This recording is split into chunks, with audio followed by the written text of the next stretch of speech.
Nous plaçons le bouchon dans la bouteille et commençons à pomper. Lorsque la pression est à son maximum, on retire le bouchon, on entend un bruit sec et la bouteille se remplit de cette fumée blanche. Un effet similaire peut être obtenu sans alcool. L'essentiel est de choisir une bouteille avec le bon goulot, comme celle-ci par exemple. Vissez bien le bouchon, puis commencez à tourner la bouteille aussi fort que possible, jusqu'à ce que la pression soit maximale. Maintenant, commencez à dévisser doucement le bouchon jusqu'à ce qu'il en sorte, en laissant un peu de fumée blanche dans la bouteille. C'est ça le truc. Pas mal, non?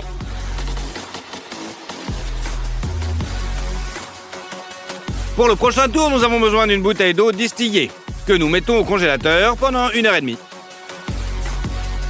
Il suffit alors de la tapoter légèrement pour que l'eau se mette à geler sous nos yeux.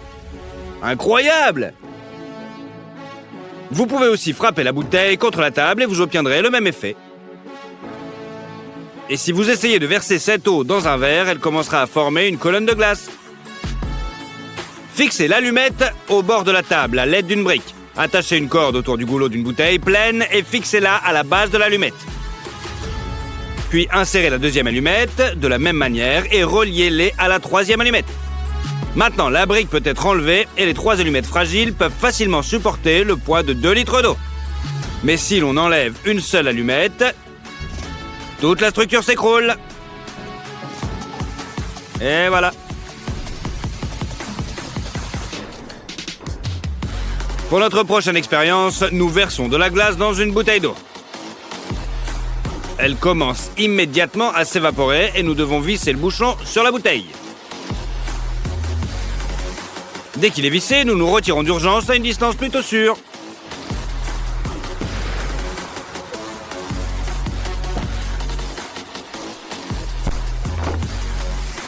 La bouteille a éclaté à la suite d'une énorme explosion. Ne répétez jamais cela chez vous.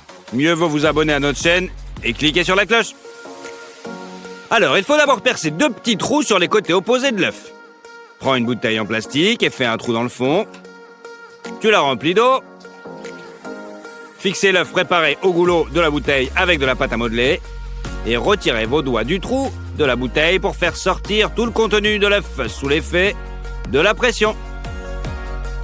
Le ballon de baudruche à l'intérieur de la bouteille se dégonfle sur mon ordre. C'est comme si je serrais ma main et que j'appuyais exactement dessus. Tu veux savoir quel est le secret? Tout d'abord, colle le ballon de baudruche à l'intérieur de la bouteille et fais-le passer par-dessus le goulot de la bouteille. Fais un petit trou à cet endroit. Nous gonflons le ballon en couvrant le trou avec notre doigt. Et quand on lâche le trou, le ballon commence immédiatement à se dégonfler. Regardez cette bouteille de coca, on dirait du caoutchouc. Je vais te montrer le secret. On commence par mettre une casserole sur le feu et on y verse un peu plus d'une bouteille de coca. Après, on ajoute 50 g de gélatine et on remue jusqu'à ce que le mélange soit bien homogène. Comme ceci. Pendant ce temps, ouvrez la bouteille et scellez-la avec du scotch. C'est vrai. Versez maintenant notre mélange dans la bouteille. Remplissez à ras-bord. Comme ça, et enlevez la mousse. Laissez reposer pendant 24 heures au frigo. Retirez maintenant avec précaution le plastique de notre bouteille de la gélatine et mettez-y une étiquette. Le bouchon sera maintenu par un cure-dent. C'est le type de gelée de coca que nous avons fait. Nous avons aussi fait de la gelée de myrrhe et aussi... Eh oui, c'est délicieux! Nous allons maintenant vous montrer comment fabriquer une bouteille en chocolat. Pour ce faire, nous avons besoin de 2-3 tablettes de chocolat, bien sûr, que nous faisons fondre dans un bain de vapeur. Nous versons ensuite le chocolat liquide dans une bouteille et nous l'étalons sur toute la surface intérieure en faisant des mouvements plutôt lents.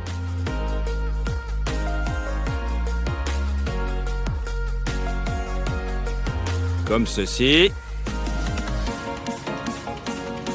Maintenant, placez la bouteille au réfrigérateur pendant 20 minutes pour que le chocolat durcisse.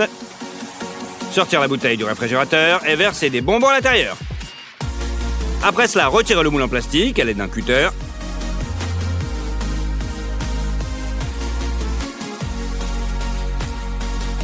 Ensuite, replace l'étiquette. Remets le couvercle dessus. Maintenant, regardons la coupe. Pas mal. En fait, tu peux aussi verser du vrai coca au lieu des bonbons et savourer le délicieux chocolat lorsque la bouteille est vide.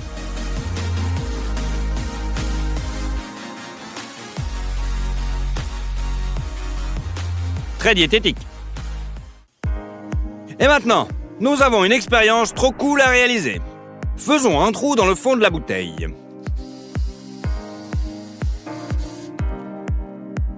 On prend un tuyau en caoutchouc et on le chauffe pour le rendre malléable. Tirons une extrémité sur le brûleur à gaz et l'autre sur le goulot de la bouteille.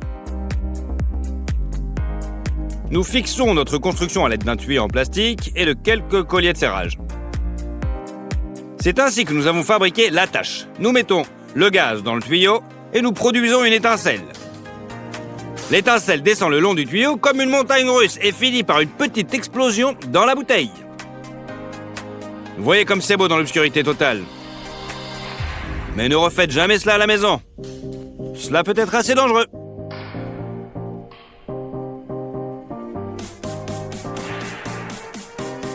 Alors, plutôt pas.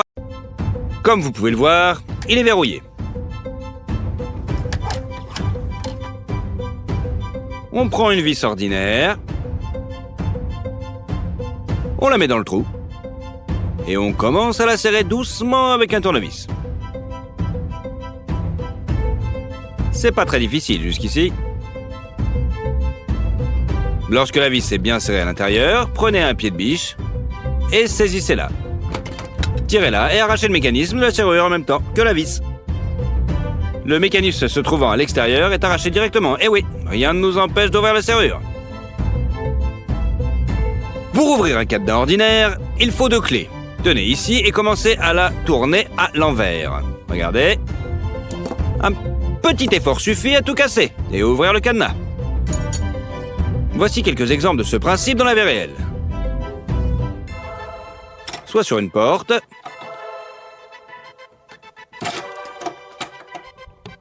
soit sur un portail. Et si la serrure est trop grande, ajoutez une butée supplémentaire entre les clés. Simple comme bonjour. Un petit peu plus compliqué, mais la serrure s'aide quand même.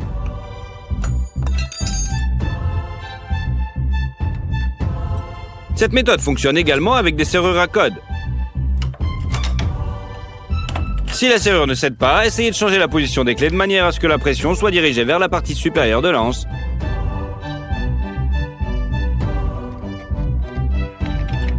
Elle ne résistera certainement pas.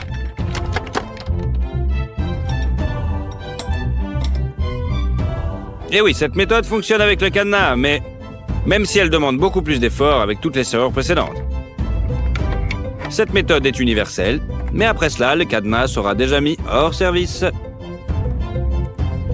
N'oubliez pas que à des fins légitimes.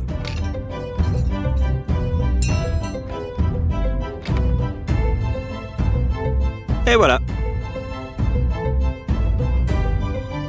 Pas mal, non? Et voici une autre façon d'ouvrir de tels cadenas. Commençons par les fixer. Bien fermés, on enlève la clé. Pour cela, nous avons besoin d'un petit chalumeau à gaz. Mettez le gaz à fond et placez le brûleur juste devant la serrure. Bon, cette méthode prendra un petit peu plus de temps. Il est donc préférable de fixer le cylindre en place. Progressivement, la flamme brûlera toute la peinture et commencera à chauffer le métal qui compose la serrure.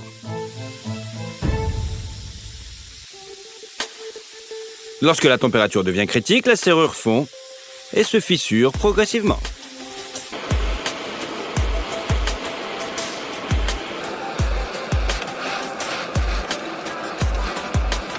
Et voilà le travail. Il ne reste plus qu'à donner un petit coup de pouce à l'aide d'une clé à molette. Voilà, la serrure est ouverte. Et voilà le métal qui a cédé. Il s'agit d'aluminium ou d'un autre métal. Toutefois, cette astuce a peu de chances de fonctionner avec une serrure en acier. Sachez-le. C'est plutôt joli, non?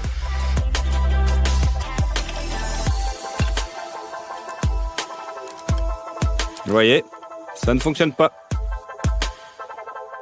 Maintenant, pour quelque chose de plus intéressant, nous avons des menottes. Jetons la clé. On ferme d'abord. Et mettons-les à mes poignets. Voilà. Et voilà. Comme vous pouvez le voir, tout est sécurisé. Nous avons maintenant besoin d'une épingle à cheveux ordinaire. En l'enfonçant dans la serrure, nous pousserons l'attache des menottes hors de celle-ci et elles s'ouvriront.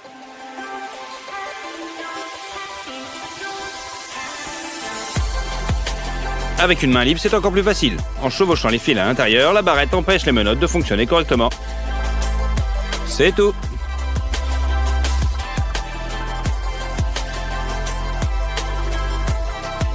Facile.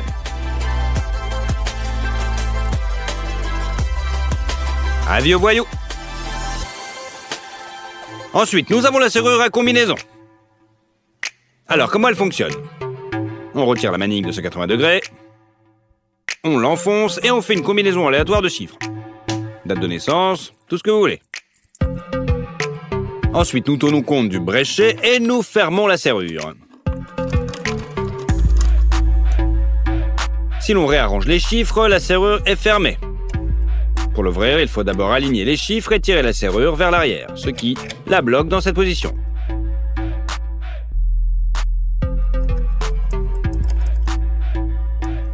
Vérifiez les tambours. Si le tambour bouge librement, le chiffre ne fait pas partie du code.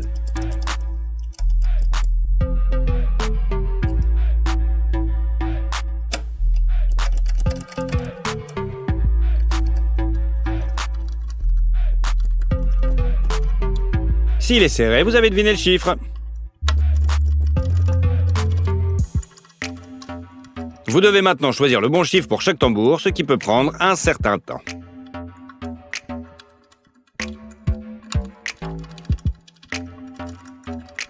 Ça me semble bon. Un peu de patience.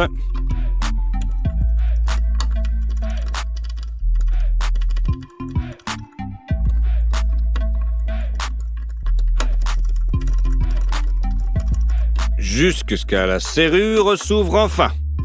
Et surtout, après cela, la serrure reste intacte.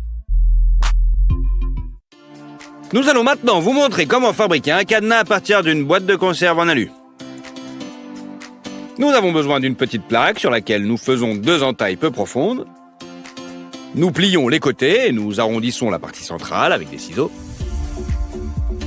Nous fermons maintenant notre serrure d'essai à l'aide de la clé. On pousse notre petit système dans le mécanisme. Cela demande un peu d'effort, mais la serrure devrait s'ouvrir. Et voilà, si la serrure a 12 ouvertures, nous avons besoin de 2 petits systèmes.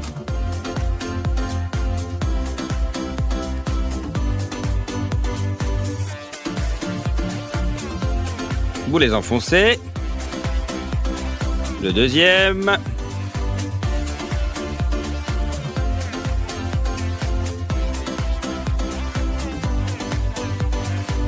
Puis vous ouvrez la serrure d'un coup sec. Comme vous pouvez le voir, la serrure accode à un mécanisme similaire. Alors testons notre système sur elle aussi. C'est un petit peu plus difficile à cause de la forme de l'anse. Mais c'est possible. À cœur vaillant, rien d'impossible. Et elle fonctionne toujours. Vous allez voir. D'abord, on l'ouvre.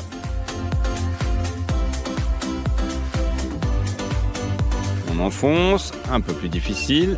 Non.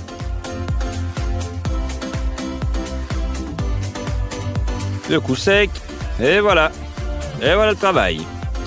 Une canette de coca, une paire de ciseaux. Et on peut ouvrir n'importe quel cadenas. Affaire à suivre. Maintenant, prenons un marteau et une serrure comme celle-ci. On frappe fort sur la serrure avec le marteau. Au deuxième essai, elle s'ouvre et elle conserve son intégrité. Allez, on réessaye. Parfait. Maintenant, essayons avec un cadenas un petit peu différent. Voilà.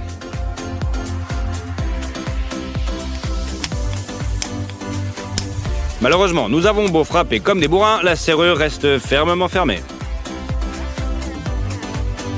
Prenons maintenant un trombone ordinaire et redressons l'une de ses extrémités. Vous avez maintenant besoin d'une pince fine pour créer cette forme. Le deuxième trombone est plié dans le même sens et la boucle est pliée aussi. Voilà comment fabriquer un crochet à serrure. Testons-le en pratique. Lorsque la clé entre dans le trou, son fil s'aligne sur tous les cylindres et la serrure s'ouvre. C'est ce que nous pouvons faire avec notre outil. D'abord le premier.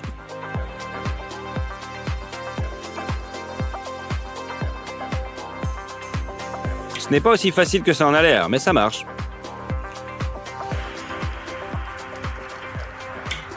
Faisons-le avec une serrure opaque. Nous devons travailler à l'aveugle. Mais ça marche. Comme vous pouvez le voir, il s'agit d'un travail très laborieux et qui prend pas mal de temps.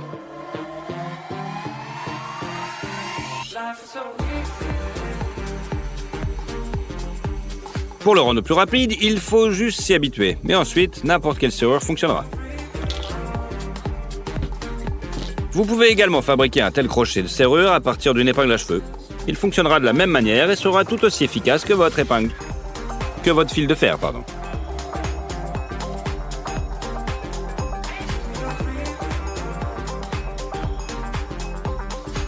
On appuie. On passe. Et voilà le travail. Prenez un cadenas bon marché et fermez-le. Du côté du mécanisme, commencez à gratter progressivement la couche supérieure de zinc à l'aide d'un tournevis. À un moment donné, vous verrez les silhouettes des cylindres sur le boîtier. Prenez alors une perceuse fine et commencez à scier les cylindres. Percez. Après cela, le mécanisme se désagrège, il ne reste plus qu'à tourner le trou de forage avec un tournevis. Voilà. Et comme par magie, la serrure s'ouvre.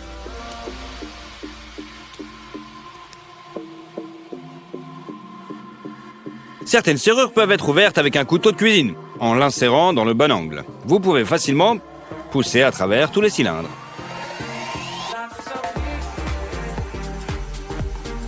Il suffit de tourner, la serrure s'ouvrira. Il est bien sûr plus difficile d'ouvrir à l'aveugle, mais si vous avez les compétences nécessaires, vous pouvez ouvrir n'importe quelle serrure. Les serrures ne se cassent pas. Vous pouvez donc continuer à les utiliser.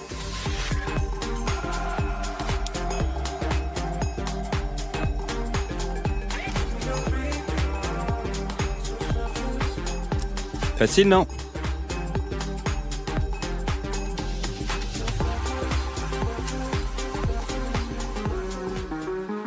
Maintenant, prenez une épingle. Nous glissons l'épingle dans le trou. Et essayons de sentir les cylindres.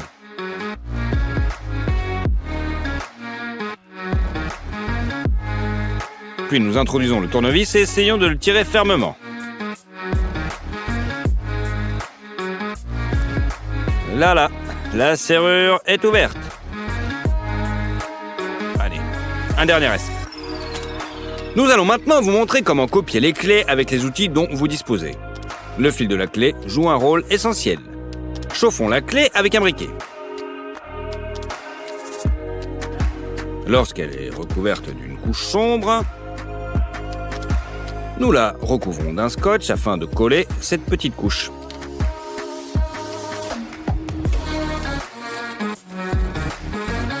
Le motif est ainsi imprimé sur le scotch et nous le transférons maintenant sur la carte en plastique. À l'aide de ciseaux, découpez la clé selon la silhouette en faisant particulièrement attention au fil. Maintenant que nous avons une copie exacte, vérifions-la en action. La serrure s'ouvre du premier coup. Vous pouvez fabriquer une telle copie à partir d'une boîte de conserve, d'une bouteille et d'une pile. Ou encore avec 4 couches de papier, voire 10 couches de scotch.